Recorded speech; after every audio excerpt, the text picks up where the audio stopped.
UPTET का notification आ चुका है और सबसे पहला सवाल ये आता है कि एग्जाम पैटर्न क्या होगा। तो चलिए मैं आपको सिंपल शब्दों में बता देती हूँ।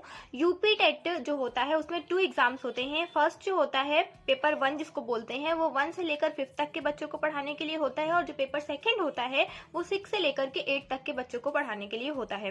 पेपर फर्स्ट कौन दे सकता है? अगर आप डीएलएड कर रहे हो, बीटीसी कर रहे हो, तो आप पेपर फर्स्ट दे सकते हो और आप पेपर सेकेंड भी दे सकते हो। और बीएड वाले सिर्फ 6 to 8 यानी सेकेंड पेपर के लिए एलिजिबल होते हैं।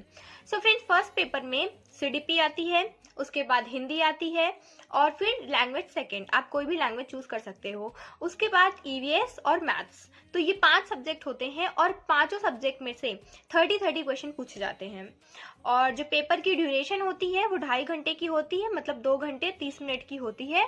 तो इतने टाइम में आपको पेपर करके देना होता है। और फ्रेंड्स, अगर हम सेकेंड पेपर की बात करें तो उसमें सीडीपी आती है 30 मार्क्स की, लैंग्वेज फर्स्ट आती है जो कि हिंदी होती है, वो आती है 30 मार्क्स की। उसके बाद लैंग्वेज सेकेंड आती है जो आपको चूज करना होता है, वो भी 30 मार्क्स की होती है।